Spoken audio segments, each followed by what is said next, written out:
오늘 본문의 말씀을 통해서 거기서 씨름하다라고 하는 제목으로 주신 말씀 나누도록 하겠습니다. 우리가 본문을 직접 들어가기 전에 먼저 야곱의 생애에 대해서 오늘은 좀 시간을 두고 살펴보는 게 좋을 것 같습니다. 내일도 야곱 이야기를 좀 하려고 그래요. 내일도. 그래서 좀 살펴볼게요. 야곱은 이삭의 아들입니다. 그죠? 그리고 이삭은 누구의 아들이에요? 이삭은 아브라함의 아들이죠. 아브라함이 창세기 12장에서 갈대아 우르라고 하는 자신의 고향 그 땅에서 하나님이 아브라함에게 소명을 주십니다. 그것은 축복의 소명이었고 또 이스라엘로서의 첫 번째 부르심이었습니다. 하나님이 아브라함을 부르시고 창세기 12장 2절 말씀에 이렇게 말씀하셨습니다. 내가 너로 큰 민족을 이루고 내게 복을 주어 네 이름을 창대하게 하리니 너는 뭐라고요? 복이 될지라. 너는 복이 될지라. 그러면서 이 말씀 후에 아브라함에게 100세의 아들 독자, 사실 서자가 있습니다. 이스마엘이라고 하는 서자가 있지만 직계가 아니기 때문에 100세에 낳은 아들 독자 이삭을 하나님께서 아브라함에게 허락해 주십니다. 그런데 그 모습을 보면 왠지 좀 과연 이 이삭을 통해서 어떻게 창대하게 될까? 라고 하는 의구심이 들 정도로 독자를 주었으니까 말이죠. 그리고 그 이삭은 리브가와 결혼을 하게 되는데 그에게 이란성 쌍둥이 태아가 들어서게 됩니다. 이란성 쌍둥이. 먼저 나온 아이가 에서입니다. 에서라의 뜻은 붉은 몸이라는 뜻입니다. 붉었다.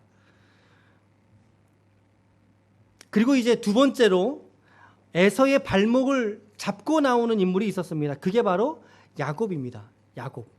발목을 잡고 나왔다 그래서 이름을 야곱이라고 했습니다. 이름의 뜻이 발목을 잡다. 그리고 또 하나 의미는 속이는 자, 간사한 자라고 하는 뜻이 이중적인 의미가 그의 이름 속에 감춰져 있습니다. 이 모두가 다 야곱의 생애를 대표하는 그런 단어들로 우리가 요약해 볼 수 있습니다. 그렇게 해서 에서와 야곱이 태어나게 되었고 에서는 상남자 스타일입니다. 상남자 스타일. 어떤 스타일이겠어요? 그러니까 털도 좀 수북히 나 있고 사냥도 잘하고 남성미가 뚝뚝 떨어지는 그런 인물인 거죠. 그런데 야곱은 어떤 스타일일까요? 야곱은 그하고는 정반대인 거죠. 반대인 거죠. 여성스럽고 벤질벤질하고 그렇죠? 어떤 분은 이제 요리를 잘했다라고 하는데 사실 요리해 준 거는 그의 어머니거든요. 어떤 요리를 잘했다고 이렇게 얘기를 하시더라고요. 어찌됐든 에서와 상당히 다른, 다른 정도가 아니죠. 180도 다른 그런 인물이 야곱이었습니다. 그러니까 이제 집안에서 그의 아버지였던 이삭하고 잘 맞는 사람은 에서인 거예요. 에서. 그리고 어머니하고 잘 맞는 인물은 누구겠어요? 야곱인 거죠. 어머니하고 잘 맞는 인물이 야곱입니다. 혹시 이 중에 아들만 둘이 있는 집 있습니까? 아들만 둘이 있는 집? 여러분 둘 중에 한 명은 어때요? 그렇죠. 귀엽죠. 둘 중에 한 명은 꼭 이렇게 어머니의 마음을 이렇게 기쁘게 하는 아이가 꼭 있고 또 어떤 한 놈은 아버지의 마음에 그런 사람이 있어요. 그렇죠? 그러니까 이제 저 집안이 그런 스타일이었던 거죠. 마음도 좀 야곱은 여리고 그러니까 아버지의 마음에는 에서가 더 좋았던 거였고 어머니의 마음에는 야곱이 더 좋았던 겁니다. 그런데 이 둘의 궁극적인 관계, 에서와 야곱과의 이 둘 형제의 관계가 아주 깨져버리는 일이 생기게 됩니다. 우리가 모르는 분이 이 자리에도 있으니까 창세기 27장의 말씀에 보면 이삭이 아버지가 에서에게 축복을 빌어주기 위해서 사냥을 해오라고 이야기합니다. 사냥을 좀 해와라. 나에게 별미를 좀 해와라. 별미를 먹고 난 후에 내가 너에게 축복하리라. 근데 그 이야기를 옆에 있던 리브가가 들은 거예요. 리브가가 누구예요? 아내가 들은 거예요.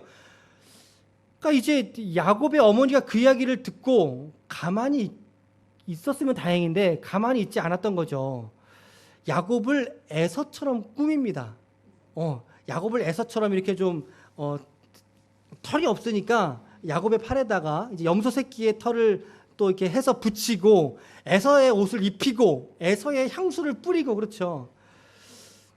그렇게 해서 아버지 이삭, 이제 눈이 멀고 귀가 머니까 잘 안 들리고 누군지 분별하지 못하거든요.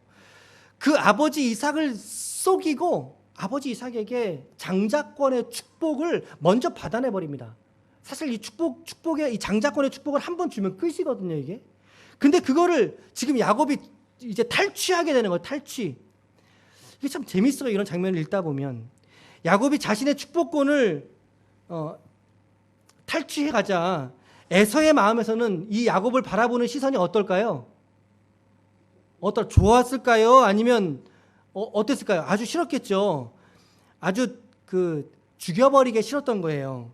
그게 창세기 27장 41절에 이렇게 기록이 되어져 있습니다. 같이 읽어볼게요. 시작. 그의 아버지가 야곱에게 축복한 말미암아 에서가 야곱을 미워하여 심중에 이르기를 아버지를 곡할 때가 가까웠은즉 내가 내 아우 야곱을 아이고야, 그렇죠? 아버지를 곡할 때가 가까웠다는 말이 무슨 말이겠어요? 아버지가 이제 소천하실 때가 가까워왔다는 거예요. 그러니까 이제 뭐예요? 마음속에 칼을 갈고 있는 거죠. 너 이놈의 자식 아버지만 없어봐 이건데 낱말은 뭐가 들어요? 낱말을 쥐가 들어요? 낱말은 새가 들고 반말은 쥐가 듣는다고 하잖아요. 그러니까 이 말을 지금 어머니 리브가가 들은 거예요. 저 말을 들은 거죠. 그러니까 자기가 좋아하는 야곱인데 당연히 살려주고 싶죠. 그래서 야반도주를 시킵니다. 야반의 밤에 도피를 시킵니다. 어디로 도망을 가게 하냐면 삼촌 라반의 집으로 도망을 갑니다. 근데 도망가는 그 길에 하나님을 또 이 야곱이 만나게 되죠. 그게 베델이에요. 그게 베델. 내일 이야기를 좀 할 거예요. 내일 저녁에. 하나님을 만나고 그 하나님에게 축복의 약속을 받습니다. 창세기 28장 13절에서 14절인데요. 역시 같이 한번 읽어보겠습니다. 시작. 또 본즉 여호와께서 그 위에 서서 이르시되 나는 여호와니 너의 조부 아브라함의 하나님이요 이삭의 하나님이라. 네가 누워있는 땅을 내가 너와 네 자손에게 주리니 내 자손이 땅의 티끌같이 되어 네가 서쪽과 동쪽과 북쪽과 남쪽으로 퍼져갈 것이며 땅의 모든 족속이 너와 네 자손으로 말미암아 복을 할렐루야. 저 약속의 축복이 오늘 여러분들의 입술의 고백을 통해서 증거될 수 있기를 축복합니다. 간절히 축복합니다. 그래서 그곳의 이름을 벳엘, 하나님의 집이라고 이름을 붙이게 되죠. 이 이야기 우리가 내일 좀 나눌게요. 이제 가던 길을 재촉해서 삼촌 라반의 집으로 당도하게 됩니다. 그런데 거기서 자신의 첫사랑을 만나게 됩니다. 첫사랑을 만나게 됩니다. 요셉의 엄마 베냐민을 낳다가 죽은 누구요? 라헬이죠. 라헬. 우리가 지금 얼마 전에 오늘 아침에 새벽에 요셉 설교가 이제 끝났는데 그 요셉의 엄마 라헬을 만나게 됩니다. 라헬을. 과정이 중간에 많이 있었지만 우리가 몽땅 다 좀 생략을 하고요.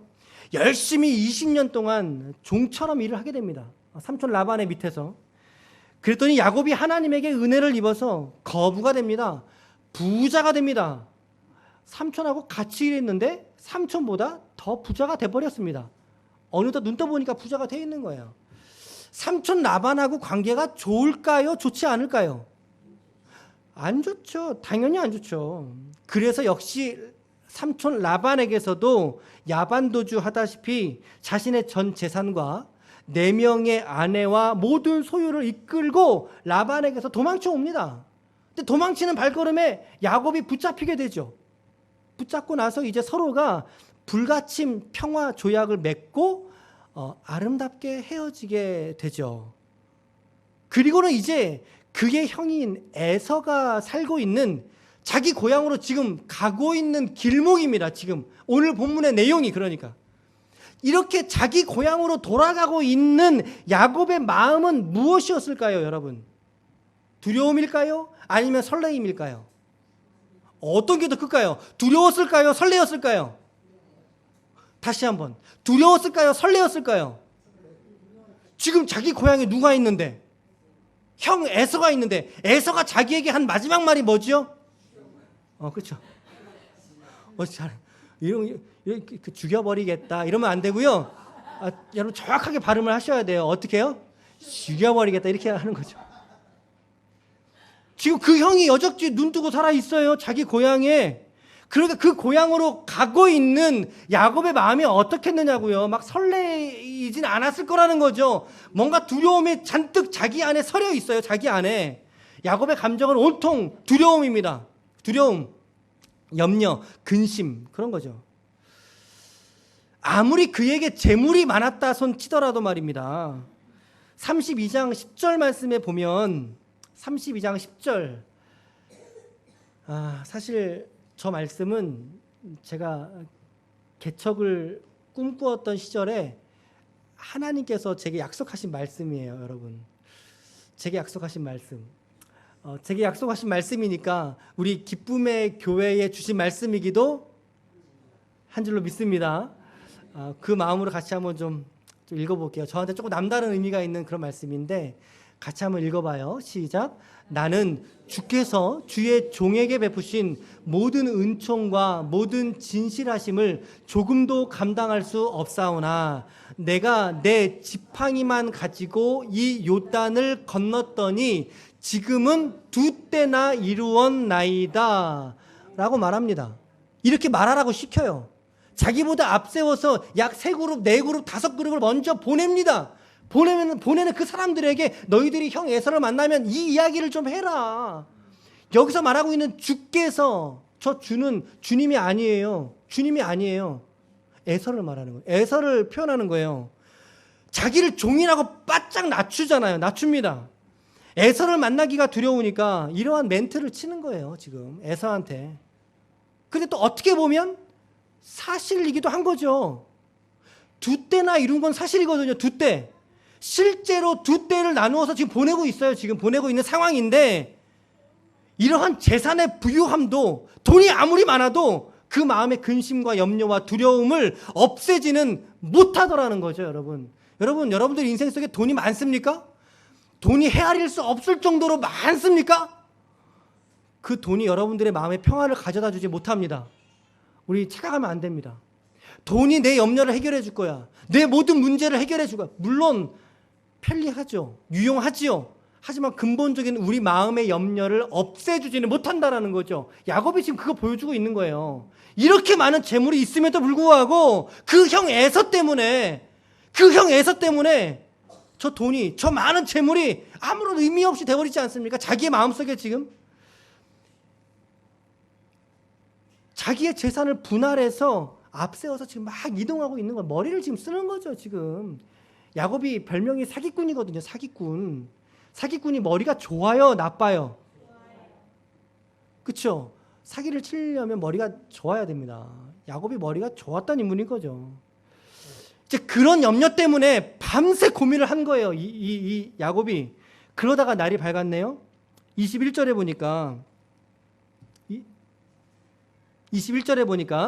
그 예물은 그의 앞서 보내고, 그 예물은 뭐겠어요? 앞서 지금 계속 보내고 있는 예물은 자기 앞서 보냈고 그는 어디에서? 무리 가운데에서. 저기서 두려움이 표현되지 않습니까? 무리 가운데에서. 두려움은 누가 자기를 해야 할까? 밤을 지내다가라고 표현되어 있는데 저 지내다가라고 하는 게 우리 옛날 개역 한글 번역에서는 경야하다라고 이제 기록된 경야. 밤을 하얗게 지새웠다는 뜻입니다. 잠을 한숨도 못 잔 거예요. 못 잔 거. 그래서 22절에 그 밤에 일어난 모습입니다. 아마도 에서에 대한 스트레스 때문에 밤새 뜬 눈으로 지냈던 거죠. 그리고 나서 밤에 일어나게 되었어요. 그가 일어나게 되자 그의 아내와 여종과 그리고 11 아들을 인도에서 야복강 나루를 드디어 먼저 건너게 합니다. 23절에 보니까 그들을 인도하여 시내를 건너가게 하며 그의 소유도 건너가게 하고, 즉 에서의 지척에서 가장 큰 두려움에 쌓여 있었던 것입니다. 그래서 그는 자기의 무리와 함께 동행하지 못하고 맙니다. 먼저 아내를 보냅니다. 그리고 여종을 보냅니다. 그리고 아들들을 앞세워 보냈습니다. 그의 소유도 뒤따라 보냈지만 정작 자신은 야복강 나루를 떠나지 못하고 있는 장면입니다. 저 장면이. 그래서 성경은 24절에 이렇게 말합니다. 야곱은 홀로 남았더니. 야곱이 혼자 남아있더라. 두려움과 외로움이 함께 물밀듯이 밀려왔을 것입니다. 그는 고민할 거예요. 내가 이 강을 건너야 되나? 안 건너면 안 되나? 말아야 되나? 갈등하는 그의 내면을 우리는 상상해 볼 수 있습니다. 이러한 고민으로 그가 날이 새도록 고민하는 도중에 갑자기 어떤 사람이 등장해요. 어떤 사람이 날이 새도록 야곱과 씨름하더니, 이렇게 되어 있습니다. 씨름하더니. 지금 씨름할 때가 아니에요. 지금 씨름할 때가 아니에요. 어떻게 하면 저 에서라고 하는 큰 문제를 내가 해결할 수 있을 것인가 라고 하는 그것에 대해서 고민해보고 전략을 짜고 그렇게 실행해야 되는 시간인데, 해필이면 어떤 사람이 갑자기 자기 앞에 등장하더니 야곱하고 씨름을 하게 됐다는 거. 씨름을. 여기서 말하고 있는 씨름은요, 운동 경기 중에 하나, 우리의 나라에서 하고 있는 이 삿바잡고 하는 씨름 있잖아요. 그걸 말하는 게 아니에요. 원문의 의미를 보자면요, 먼지를 뒤집어 쓸 정도로 목숨을 내놓고 싸우다, 이런 뜻입니다. 먼지를 낼 정도로 목숨을 내놓고 싸운다는 뜻입니다. 싸운다라는 거예요. 그러니까 어떤 사람이 등장해서 야, 야곱아, 심심하니까 나랑 씨름이나 한번 할래? 그런 게 아니에요. 야곱의 두려움, 에서를 향한 두려움. 그러나 그 두려움보다 지금 당장의 야곱의 눈앞에는 지금 자신을 죽이려고 달려들고 있는 이 어떤 한 사람이 있었다라는 거죠. 지금 그 사람과의 이 싸움이 훨씬 더 중요해진 거예요. 그게 더 중요한 문제로 대두되고 있는 거죠. 아니, 그렇지 않아도 에서 때문에 골치가 아픈데 그 야곱에게 갑자기 자기를 죽이려고 달려드는 한 사람이 생겼어요. 그리고 그를 지금 야곱은 방어하기 위해서 그 사람하고 싸워야만 했습니다. 먼지를 뒤집어 쓸 정도로 죽음을 각오한 정도의 난투극을 지금 야곱은 야복강 나루에서 어떤 사람과 함께 벌이고 있다는 거죠. 여기서 어떤 사람이 과연 누구냐라고 우리는 질문해 봐야 되는데, 이거는 난제예요. 사실은 난제, 성경의 난제 중에 하나예요. 어려운 거다 이 말이죠. 여러 가지 해석이 있어요. 하나님이다라는 해석, 하나님이다. 그리고 하나님의 천사다. 어떤 초자연적인 힘의 역사다. 또 심지어 어떤 사람은요, 26절 말씀 여러분 보시면요, 날이 새니까 도망가죠. 그러니까 날이 밝아오니까 도망가니까 마귀라고 하는 사람도 있어요. 이렇게까지 해석을 하는데 저는 그건 아닌 것 같고요. 어려운 문제지만, 그러나 28절의 말씀을 통해서 보니까 28절을 보면 이 사람이 하나님을 대변할 수 있는 그런 존재다라고 하는 데까지는 우리가 동의할 수 있겠다라는 거죠.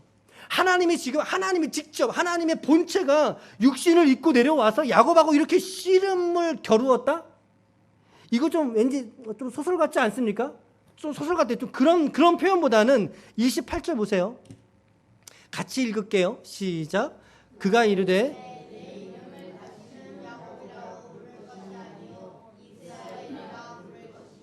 이는 네가 하나님과 및 사람들과 겨루어, 그의 이름을 야곱에서 이스라엘로 바꾸는 대목이 저 장면이에요. 이 장면이에요. 지금 이 장면. 그가 말하면서 뭐라고 말합니까? 너가 하나님과 및 사람들과 겨루어 이겼다라고 말하지 않습니까? 그래서 저는 이 씨름한 사람이 하나님이라고 단정하지는 않습니다. 저는 뭐 하나님이실 수도 있는데, 하나님이라기보단 하나님이신데 야곱한테 막 놔달라고 사정하기가 좀 그렇잖아요. 말씀 보세요. 읽어보세요. 이제 힘을 못 이기는 걸 보고 놔달라고 하잖아요. 얼마나 하나님이 모양이 빠집니까? 이거 하나님이라고 확정하기보다는 하나님을 대변할 수 있는 하나님이 보내신 존재, 이 정도로 우리가 말씀을 보는 게 좀 안정적인 해석인 것 같아요. 그러면 이 싸움이 의미하는 게 뭐냐는 거죠. 지금 에서가 저 눈앞에 있는데 이 싸움을 싸우는 이유가 뭐냐는 거예요. 왜 하필 지금 이 시점에 하나님이 하나님의 사람을 야곱에게 보내서 그와 함께 씨름을 목숨을 내놓고 싸우도록 하셨을까라는 거예요. 이게 오늘 설교에 있어서 가장 중요한 진리입니다. 가장 중요한 핵심 포인트입니다. 그것은요, 지금 야곱에게 있어서의 가장 큰 실제적인 그의 문제는 에서가 아니더라는 것입니다. 에서가 아니라는 것입니다. 그것을 하나님은 야곱에게 직면시키기 위해서 싸움을 걸어오신 거예요. 하나님이 지금 에서 앞에 있는 요셉의 모습을 바라보면서 너무나 초라하고, 사실 야곱이 지금, 제가 요셉이라 그랬어요 방금? 요셉이 아니라 에서 앞에 있는 야곱을 보면서 야곱이 신경 써야 될 그의 본질이 사실은 에서가 아닌데, 그가 지금 신경 써야 될 것은 에서가 아닌데 자꾸만 에서를 신경 쓰는 야곱이 하나님은 안타까웠던 거예요. 야곱아, 너 지금 에서 신경 쓸 때 아니야. 그래서 야곱에게 지금 누군가를 보내신 거죠. 누군가를 보내서 먼지를 뒤집어 쓸 정도로 목숨을 내놓는 난투극을 그 현장 속에서 허락하신 거예요.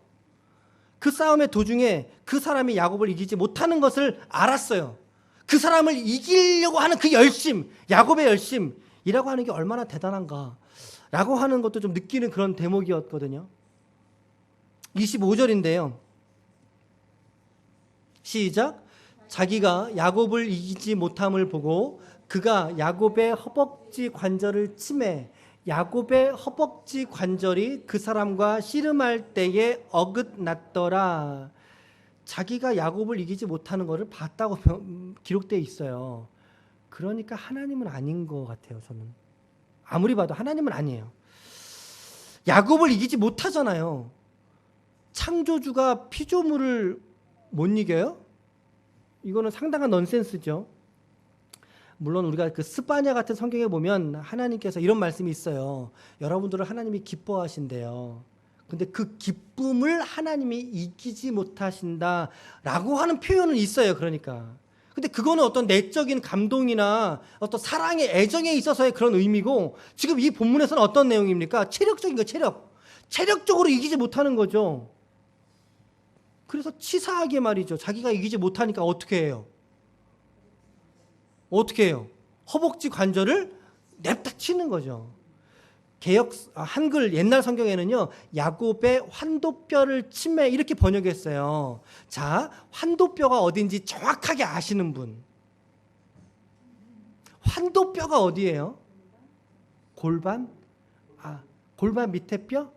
그걸 환도뼈라 그래요? 저는 여적지 발목이라고 했었거든요. 발목이라고 생각을 했는데, 근데 오늘 성경 말씀에 보니까 조금 더 구체적으로 정확하게 말씀해주고 있죠. 어디요? 허벅지 관절. 저걸 지금 정형외과 의사가 이 말씀을 읽는다면 어디를 읽겠어요? 무슨 뼈겠어요? 저 뼈가 고관절. 그죠? 고관절. 그러니까 지금 야곱은 고관절 골절상을 당한 거죠. 맞지요? 지금 어긋났다는 말은 부러졌다는 뜻이니까 고관절이 골절상을 입은 거예요, 지금. 여러분, 노인분들에게 특별히 이 고관절 골절이요, 되게 위험한 거 아세요? 정말 위험해요, 이게. 이 지독한 씨름의 끝에 그 사람이 너 이름이 뭐냐 이렇게 묻습니다. 야곱입니다. 이거는 저 사기꾼입니다. 이 말이거든요. 너 앞으로는 사기꾼이라고 부르지 마. 이제 이스라엘이라고 불러라. 이스라엘. 그 이름의 뜻이 뭡니까? 28절에 그 이름의 뜻, 이는 네가 하나님과 사람과 겨루어 이겼음이니라 라고 하는 뜻의 문맥이지만, 그러나 이스라엘의 뜻은 하나님의 지배를 받는 삶을 말합니다. 하나님의 지배를 받는 백성이라고 하는 뜻이 이스라엘이라고 하는 단어에 들어있는 뜻입니다. 어찌되었든 하나님의 사람이 자신의 이름을 가르쳐주지 않고 그에게 축복을 하고 떠나가게 되지요. 야곱은 그곳의 이름을 브니엘이라고 이름을 지었습니다. 브니엘의 뜻이 뭐예요? 그렇죠. 예. 분이엘의 뜻은 하나님의 얼굴이라는 뜻입니다. 그래서 어떤 사람은 이제 무슨 뭐 공동체 팀 이름 정할 때 분이엘 이렇게 좀 하는 경우도 많이 채용을 하기도 하죠. 31절 말씀을 같이 읽겠습니다. 시작. 그가 분이엘을 지날 때에 해가 돋았고 그의 허벅다리로 말미암아 절었더라. 야곱은 곧 이 시대에 우리들의 자화상입니다. 우리들의 초상화입니다. 야곱이 살았던 생애는 우리의 생애와 같고 그가 보여준 삶의 방식은 오늘 우리가 이 땅을 살아가고 있는 삶의 방식과 아주 유사합니다. 아니요, 똑같습니다. 똑같습니다. 오늘 본문의 말씀을 통해서 우리 기쁨의 교회 성도분들과 또 이 자리에 함께하고 예배드리고 있는 지체들에게 오늘 3가지 정도의 축복을 또 교훈을 전달해 드리려고 합니다. 첫 번째입니다. 여러분들의 인생과 생애 속에 믿음의 간증이 있는 삶이 되시기를 축복합니다. 하나님의 사람을 만났다. 그렇죠. 오늘 본문에 그렇게 되어 있잖아요. 하나님의 사람이라고 되어 있잖아요. 하나님의 사람을 만났다는 것은 본질적으로 그가 누구를 만났다는 말입니까? 누구를 만났다는 말입니까? 하나님을 만났다는 말하고 같은 말입니다. 야곱이 자신의 생애 속에서 이 사건에 대한 간증을 했을까요? 안 했을까요? 했을까요? 안 했을까요? 주변에서 물어볼 거 아니에요. 당장 물어볼 거 아니에요. 31절에 뭐라 그랬어요? 그의 허벅다리로 말미암아 절었더라. 야곱은요, 자신의 2 다리를 가지고 이제 온전하게 걸을 수 없는 사람이 되고 말았습니다. 약간의 장애가 생긴 거죠. 이게 저는 거예요. 저는 거. 좋은 말로 흔적이 남게 된 겁니다. 흔적. 하나님을 만났던 흔적 말입니다. 그런데 절면서 다닐 때에 사람들이 물어볼 거 아닙니까? 아버지, 왜 다리를 저세요? 여보, 왜 다리를 절어? 이 사람아 어쩌다가 2 다리로 걸어가더니 어떻게 다시 만날 때는 다리를 이렇게 저는가? 야곱이 분명히 분이엘 에서의 하나님을 그는 설명해야만 했다라는 거죠. 할렐루야. 분이엘에서 만났던 하나님을 그는 반드시 고백했어야 한 줄로 믿으시길 바랍니다. 도아야 안녕. 우리 도아가 멀리서 왔어요. 너무 반가워요. 자신이 만났던 그 하나님에 대해서 고백할 때 분명히 야곱은 분이엘에서 만났던 야복 강가에서 나를 죽자사자 달려들며 나로 하여금 깨닫게 하셨던 그 하나님을 분명히 야곱은 말하면서 삶을 살았을 것입니다. 그러나 야곱의 관심은 사실 이 씨름에 있지 않았던 것이죠. 한번 생각해 보세요. 이 사건이 지금 왜 에서 앞에서 이렇게 야곱에게 일어나야 했는가 말입니다. 저는 이것을 오늘 좀 묵상하고 싶은 거죠. 삼촌 라반의 집에서 지금 2대가 넘는 거부가 되어서 배 두들기면서 지금 그렇게 살면 얼마나 좀 좋아요. 거기서 그렇게 잘 살면 되잖아요. 아니면은 이 집에 떠나기 전에 그의 부모 아래 양육받을 때, 태평할 때, 좋을 때, 그럴 때 이런 일이 일어났으면 또 좋잖아요. 그런데 왜 하필 지금 이 일이 일어났어야만 하느냐는 거죠. 이렇게 중요한 시점에, 이렇게 에서 앞에, 이렇게 문제거리 앞에 지금 야곱에게는 이 싸움보다 저 싸움이 더 중요하게 느껴지는 거예요.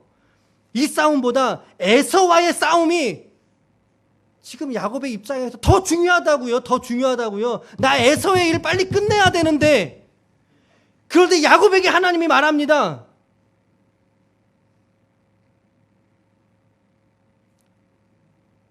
내가 당신에게 신경 쓸 겨를이 없어요. 야곱이 하나님에게. 내가 하나님에게 지금 신경 쓸 겨를이 없어요. 하나님. 지금 나에게 중요한 것은 에서거든요. 그러나 하나님이 그때 야곱에게 말합니다. 너 야곱아, 너가 신경 쓸 겨를이 없다고 핑계하지만 그러나 지금 너에게 정말 중요한 것은 에서의 문제가 아니라 너와 나와의 문제니라. 너와 나와의 문제니라. 안타깝게도, 너무나 아쉽게도 사실 야곱은 지금까지 하나님 없던 삶을 살아온 거와 방불합니다. 철저하게. 자기 열심으로 살았던 사람이에요. 자기 열심으로 열심히 살았던 사람이에요. 너무나 아쉽게도 그의 생애 속에서 하나님은 여적지 존재하지 않았습니다. 여러분 창세기 말씀을 좀 읽어보셨으면 좋았을 텐데 우리가 내일 이제 베델로 올라오라 그 말씀인데요. 또 이후에 있는 말씀 좀 읽어와 주셨으면 좋겠어요. 내일. 지금까지의 야곱의 모습을 잘 보십시오. 그에게 믿음의 선택이 있었나요? 믿음의 선택이 있었나요? 장자권을 훔칠 때 하나님 앞에 막 기도해가지고 하나님 훔치라고요? 알았어, 내가 훔칠게요. 이러고 가서 훔쳤어요? 아니에요. 엄마가 머리 쓴 거죠. 머리 쓴 거죠. 아버지 속인 거죠. 자신의 이익을 위해서 삼촌 라반의 재산을 이용하지 않았습니까? 아롱진 거 곁에서 삼촌 라반의 등을 쳐먹으면서 그게 빌붙으면서 그렇게 기대오면서 야곱은 지금까지 살아왔다라는 거죠. 그렇게 살아오면서 모았던 재물이었던 거예요. 물론 성경에는 하나님이 그에게 형통하게 했다고 말하고 있어요. 하지만 그의 내면 속을 들여다보면 그는 하나님을 의지하기보다 하나님의 강권이셨지만 그러나 하나님 없는 삶처럼 그는 자기 열심을 가지고 여적지 살아왔다는 것입니다. 하나님 없는 자기 열심으로 살아왔다라는 것이죠. 그의 삶에 하나님을 향한 고백이 어디에 있는지 한번 찾아보십시오, 여러분들이. 오직 자기의 만족과 유익을 위해서 야곱은 지금까지 살아온 인물이었습니다. 그런데 그런 그에게 에서라고 하는 문제가 닥쳐오자 이제 그는 엄청난 두려움에 휩싸여 버리지 않습니까? 하나님을 그가 믿었다면, 그 상황 속에서 하나님을 붙들고 믿었다면 이런 불안, 이런 초조, 이런 염려는 사실 없었겠죠. 하나님을 든든하게 믿었다면, 하나님 나 주님 믿고 갑니다, 따라오십시오, 같이 갑시다, 여러분 이래야 되는 거 맞지 않습니까? 그런데 야곱에겐 전혀 그러한 모습이 발견되지 않습니다. 에서라고 하는 그 큰 문제의 산 앞에 절망한 한 사람에 불과한 거죠. 자기 열심으로 해서 안 되니까, 자기 노력으로 해봤는데 안 되니까 말이죠. 그를 뒤덮고 있던 것은 살인과 폭력과 죽음에 대한 두려움이었어요. 자신이 속였던 그 형 에서, 그의 존재가 야곱에게는 가장 큰 문제였고 가장 큰 두려움이었다는 사실입니다. 그러나 하나님은 야곱에게 실제로 당면한 문제는 에서가 아님을 야곱에게 말씀해주고 싶었던 거죠. 그래서 야곱이 홀로 있던 그 시간이 돼서야 비로소 너 나 좀 만나자, 너 나 좀 만나야겠어, 나 좀 만나야겠어. 여러분 성경 13절과 21절을 보십시오. 모두가 다 야곱이 밤을 지샜다, 야곱이 밤을 경야했다, 그만큼 두려웠고 그만큼 떨렸던 겁니다. 그리고 이윽고 야곱이 홀로 남았을 그때 하나님이 그의 내면에 일하기 시작하더라는 것이죠. 여러분들이 오늘 홀로 있는 것 같은 고립과 외로움을 느끼고 계십니까? 오히려 그때가 하나님이 일하실 때임을 믿으시길 바랍니다. 내가 홀로 있을 때, 두려움과 염려에 사로잡혀 절망 속에 혼자 나뒹굴려 있을 그때가 바로 하나님께서 찾아오셔서 야 영빈아 너 나 좀 보자, 야 영빈아 너 나 좀 보자. 여러분들에게도 똑같다는 걸 동일하지 않을까요? 여러분들의 이름을 불러가면서 하나님이 그를 위로해주는 방식보다는 오히려 하나님이 너 나랑 목숨 걸고 한번 붙어보자, 이 얘기입니다. 너가 이기나 내가 이기나, 너 누가 죽나 한번 목숨 걸고 붙어보자. 죽음을 경험할 수 있을 치열한 싸움의 현장으로 야곱을 부르고 계신 것입니다. 이 싸움을 싸우면서 어느새 야곱의 생각에는 에서가 있을까요, 없을까요? 있을까요, 없을까요? 에서가 없죠. 에서가 온데간데 없는 거예요. 오직 이 싸움에서는 뭐만 남아있죠? 내가 살아야 되겠다, 나 이거 까딱하다 죽겠구나, 내가 살아야 되겠다 라고 하는 것만이 그의 마음에 쏟아지게 되는 거예요. 이 씨름은 곧 하나님과의 조우, 하나님과의 만남이라고 하는 것이죠. 하나님과의 영적인 인카운터, 하나님과의 만남의 현장, 그것이 야곱에게는 야복강 나루였다는 것입니다. 그것이 분이엘의 현장이었다라고 하는 것이죠. 하나님이 가르치고 싶었던 것은 오늘 바로 이 지점입니다. 야곱 앞에 당면한 그 문제의 본질은 에서가 아니라는 사실입니다. 결코 그의 삶의 문제는 에서가 아니라 하나님과의 관계의 단절이 에서에게 결정적인 문제였다는 사실입니다. 오늘 하나님께서 여러분과 저에게 동일하게 묻고 계시지 않습니까? 오늘 여러분들의 문제는 무엇이라고 생각을 하고 계십니까? 내가 부자가 못된 게 오늘 내 문제예요. 남편이 쏙썩이는 게 내 문제예요. 남편이 돈을 못 벌고 아내가 쏙썩이는 거구나. 좋은 차를 못 탄 게 여러분 문제예요? 좋은 집 못 살아간 게 여러분 문제세요? 여러분 자녀를 기르는 게 힘든 게 문제예요? 물론 자녀 기르는 거 되게 힘듭니다. 부모를 봉양하는 게 부담되고 말이죠. 사업의 문제, 이제 열어야 되지, 사업을 해야 되잖아요. 사업의 문제가 여러분 정말 문제예요? 학업과 진로의 문제, 내 직장과 취업의 문제, 여러분들의 결혼 문제, 과연 뭐가 여러분들의 문제입니까? 오늘 우리의 발목을 잡고 있는 문제가, 그 문제의 본질이 과연 무엇입니까, 여러분? 오늘 말씀 앞에 우리가 적나라하게 알몸으로 드러나 보자는 거예요. 그렇다면 저에게 무엇이 문제일까요? 저에게 뭐가 문제일까요, 여러분? 맞춰보시라는 거예요. 질문입니다. 네, 질문이에요. 저에게 뭐가 문제일까요, 여러분? 부흥. 또 저는 뭐가 문제일까요? 제가 현금도 많이 없고 저는 전 좋은 차도 저는 스타렉스 9인승. 저는 집 이제 1억 5천 융자. 뭐가 문제일까요? 저 뭐가 문제겠어요, 여러분? 이제 우리 집사님 부흥 얘기하셨는데요. 저한테는요, 기쁨의 교회가 문제죠. 기쁨의 교회가 문제인 거예요. 어쩌면 여러분들과 전혀 다르지 않은 그 문제 인식처럼 저도 똑같이 이 기쁨의 교회를 그렇게 바라보고 있었다라는 거죠. 바라보고 있었던 거예요. 주님, 지금 이 교회가 문제입니다, 주님. 이 기쁨의 교회가 이거 어떻게 해야 됩니까, 주님? 날 좀 가르쳐 주십시오. 이 교회가 문제고 성도들은 문제 아니죠, 그렇죠? 성도들은 문제 아니에요. 진짜는 장담할 수 있어요. 우리 성도들은 문제가 전혀 아니에요. 주님, 저에게 이 교회가 문제인데 어떻게 해야 됩니까? 근데 하나님이 저에게 이런 감동을 주시는 것 같아요. 하나님, 이 교회가 문제가 아니면 우리는 작고 볼품 없습니다. 초라하고 가난합니다. 근데 이게 문제가 아니면 도대체 저한테는 무엇이 문제란 말입니까? 라고 제가 하나님께 물었어요. 주님이 이렇게 말씀하십니다. 감동을 주시는 거예요. 영빈아, 기쁨의 교회가 문제가 없어. 지금 문제는 내가 보기엔 너가 문제야. 지금 문제는 너가 문제야. 문제라뇨? 주님, 저 목사인데요? 아니요. 하나님은 저가 문제라고 하셨어요. 저가 문제. 주님, 제가 어떤 게 문제입니까? 라고 물을 때 너가 나에게 전제로 부어지지 않는다라고 하는 음성을 주신 거예요. 전제로 부어지지 않는다. 우리 지난 수요일 날 말씀 기억나세요? 빌립보서 2장 말씀 기억나시죠? 2장 17절 말씀에 보니까 저 말씀이 있어요.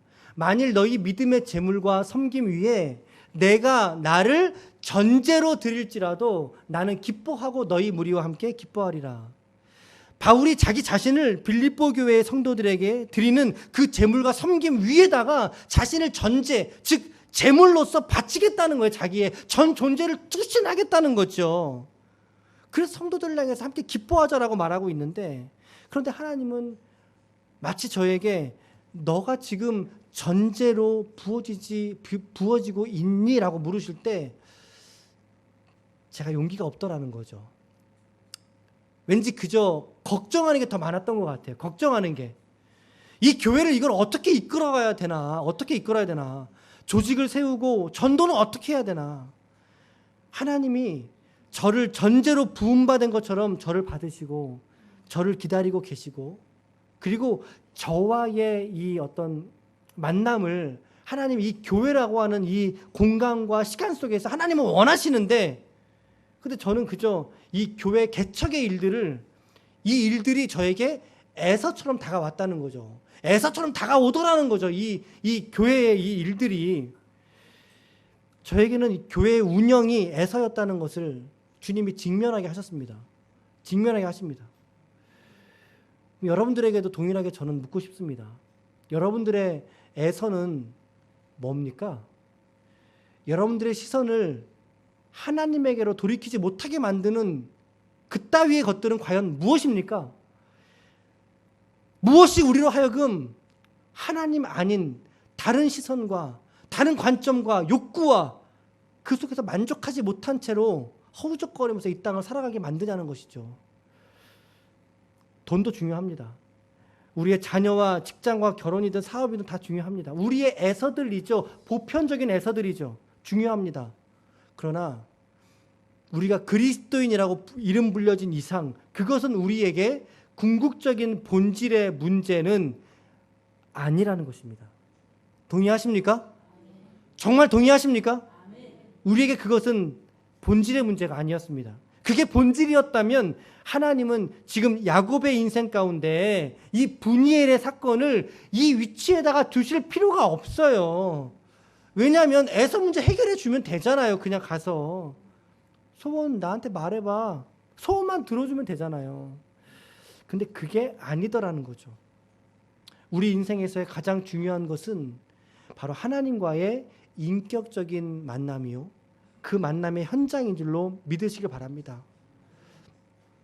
그 만남을 우리가 가져야 되고 그 만남을 유지해야 되고 그 만남이 더 깊어져 가는 것이 여러분과 저의 신앙의 추구가 되시길 축복합니다.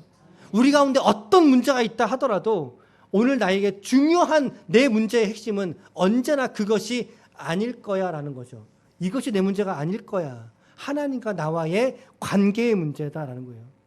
여러분들 오늘 부흥의 첫날인데 여러분 왜 나오셨어요? 오늘 왜 나오셨어요? 주님 만나러 오신 거죠? 맞지요? 여러분들이 조목사 설교 들으려고 나오신 거 아니잖아요. 저도 주님 만나려고 나왔어요, 여러분. 주님 만나고 싶어요. 그 마음이 제 마음속에 있죠. 우리 함께 주님 만나야 되는 거 아닙니까?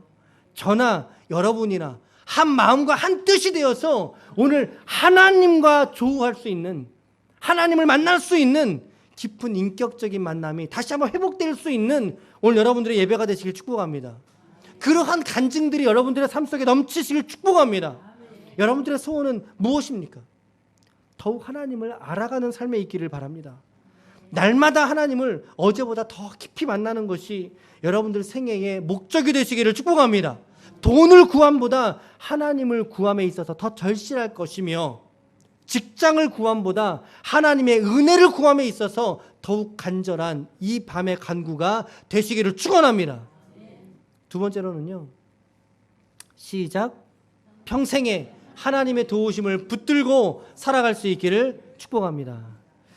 31절 말씀에 보니까 그가 분이엘을 지날 때에 해가 돋았고 그의 허복다리로 말미암아 절었다라고 설명되어 있습니다. 절었다는 것은요. 두 가지로 묵상할 수가 있을 것인데 첫째는 하나님을 만났다라고 하는 확실한 표징이 있다는 것이고요. 하나는 그리고 또 하나는 뭐냐면요. 이제 그는 하나님을 의지하지 않고는 살아갈 수 없는 존재가 되었다는 의미입니다.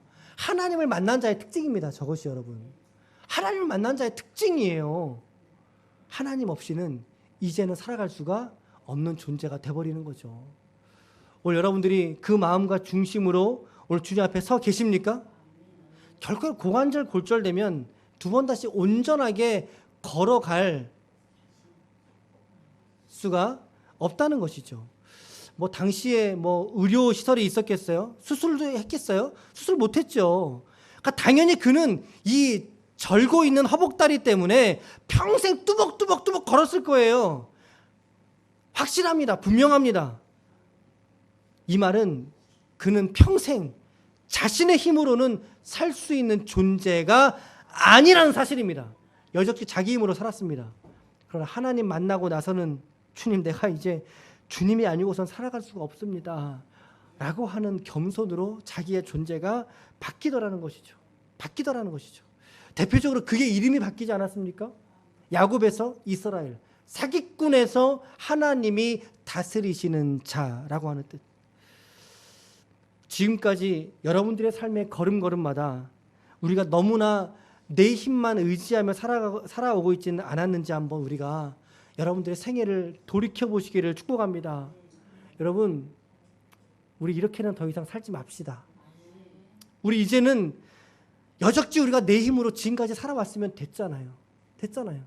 이제 새롭게 우리가 하나님을 의지하고 하나님께 순종하고 그 말씀의 부요함을 누릴 수 있는 여러분들의 삶이 되시기를 간절히 축복합니다. 오늘 새벽 예배를 마치고 엘리베이터를 탔는데 우리 정군상 성도님하고 새벽 예배를 드리고 엘리베이터 탔어요. 내려가면서 제가 인사를 드렸어요. 아유, 성도님 이렇게 10일 동안 우리 함께 했으니까 참 수고하셨습니다. 말씀을 드렸더니 다음 주에도 계속해서 새벽에 나오기로 하나님과 약속을 하셨다라는 거예요. 하나님과 내가 약속했습니다. 그러면서 이렇게 들릴 듯 말 듯한 소리로 하신 말씀이 많이 달라졌죠. 라고 하시는데 제가 눈물이 핑 도는 거죠. 많이 달라졌죠. 여러분, 우리도 달라져야 하지 않을까요?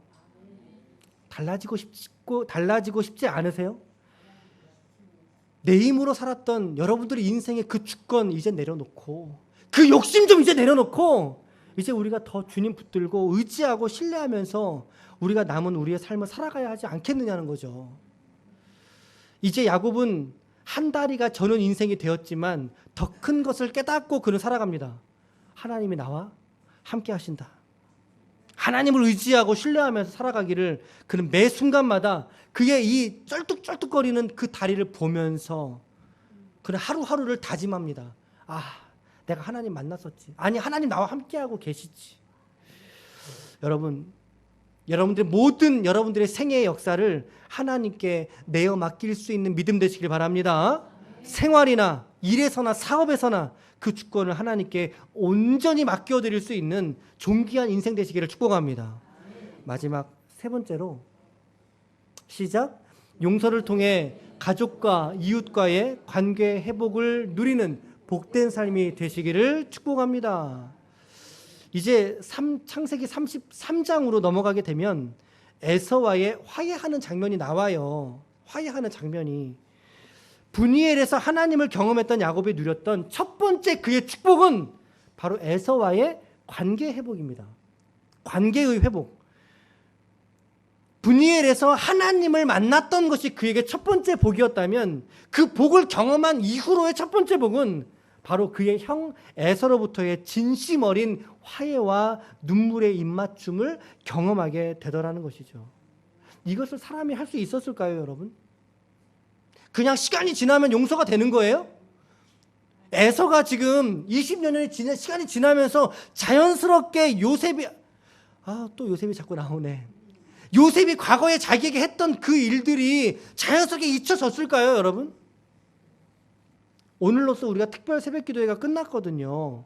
요셉과 함께 걷는 10일. 오늘 설교는 요셉의 결론이라고 하는 주제였어요. 그 결론이 뭐였냐면 용서와 화해에 있다고 설교를 한 거죠. 요셉이 아버지를 만나기 전까지의 22년간의 시간들이 그저 지났기 때문에 형들을 용서한 게 아니란 말이에요.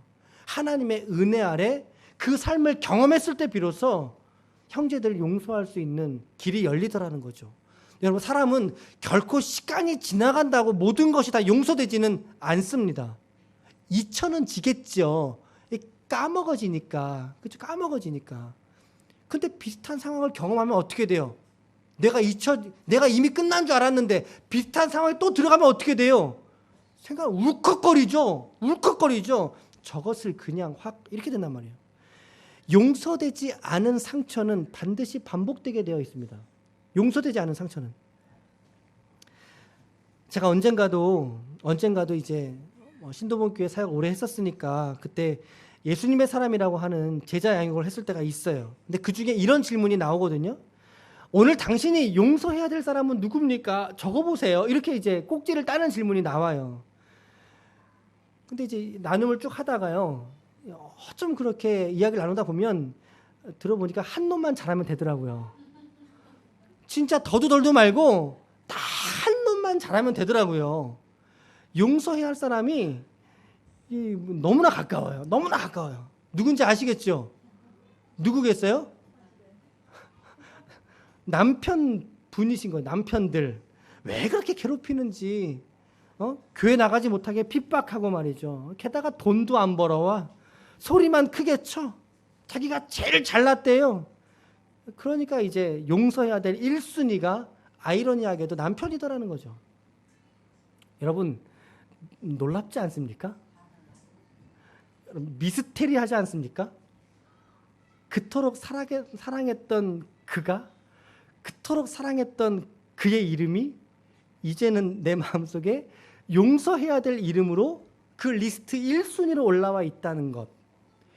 이것이 인간이라는 거예요. 이것이 인간의 모습이라는 거예요. 어떤 말입니까?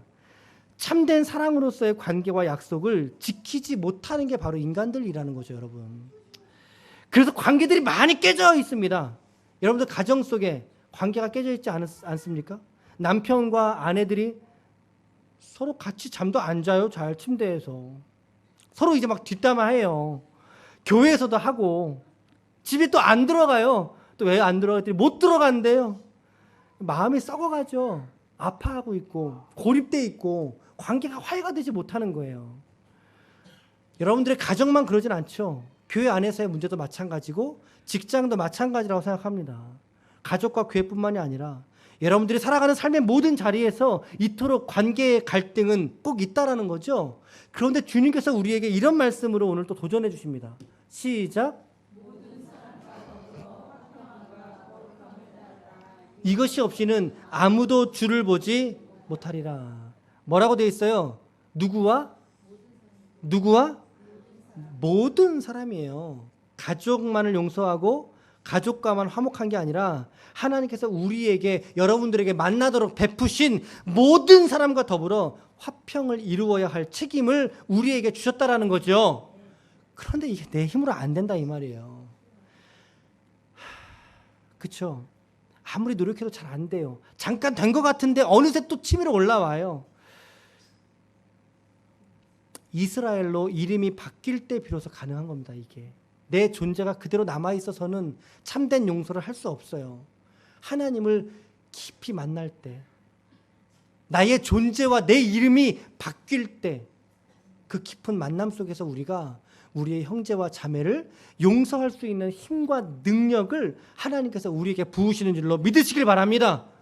복음이 말하는 그리스도의 십자가를 나의 전 삶에서 우리가 실제적인 가치로서 고백하게 될 때에만 비로소 우리는 참된 용서와 화해를 경험할 수 있다는 것이죠. 오늘 야곱이 보여주었던 이 모습처럼 하나님과 만나고 하나님을 의존하고 그의 발이 절지 않았더라면 오늘 에서와의 화해도 없었을 겁니다. 분명히. 하지만 하나님이 그렇게 야곱을 만나고 난 이후에 그의 삶의 문제들을 하나하나 간섭하면서 해결해 주시더라는 것입니다. 가장 중요한 것은 하나님과의 만남이 여러분들 인생의 문제의 열쇠인 것입니다. 결론의 말씀을 드리겠습니다. 오늘 우리가 부흥회에 참석하는 이유는 여러분 한번 울어보고자 하는 마음에서 오는 게 아닙니다. 부흥회는 한번 내 감정을 막 쏟아놓고 싶어서 오는 것도 아니에요.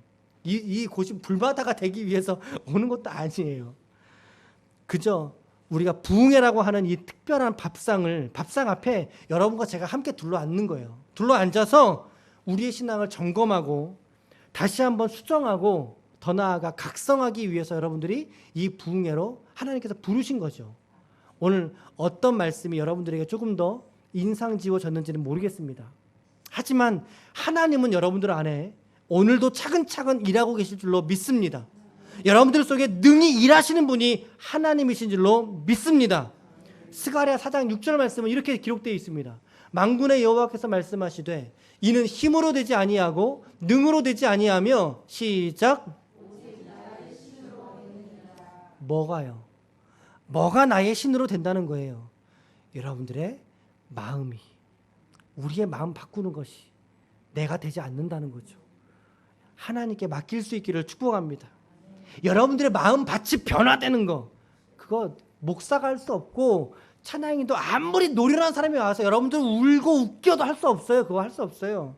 오직 하나님만이, 오직 주의 영이신 성령만이 여러분들을 다스리시고 지배하게 될 때에 우리의 존재가 바뀌어지고 힘을 얻고 능력을 경험하는 줄로 믿으시길 바랍니다. 그 하나님께 오늘 이 밤에 믿음으로 나아가서 그 보좌에 앉으신 하나님을 뵙고 회개를 이루어서 다시 한번 하나님과의 영적인 관계가, 우리 지체들과의 막혔던 관계가 열려질 수 있기를 축복합니다. 그 하나님 의지하고 나아갈 수 있기를 축복합니다. 제가 오늘 3가지 말씀드렸습니다. 나에게 있어서 에서가 문제가 아니라 하나님과의 관계가 나에게는 더 중요한 문제더라. 2번째, 하나님을 철저히 의지하면서 살아가자.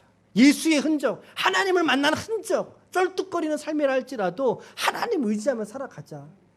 3번째, 모든 사람과 화평을 누리고 이 복음의 기쁨은 용서와 화해를 통해서 우리가 함께 누리자라고 하는 말씀을 드린 것입니다.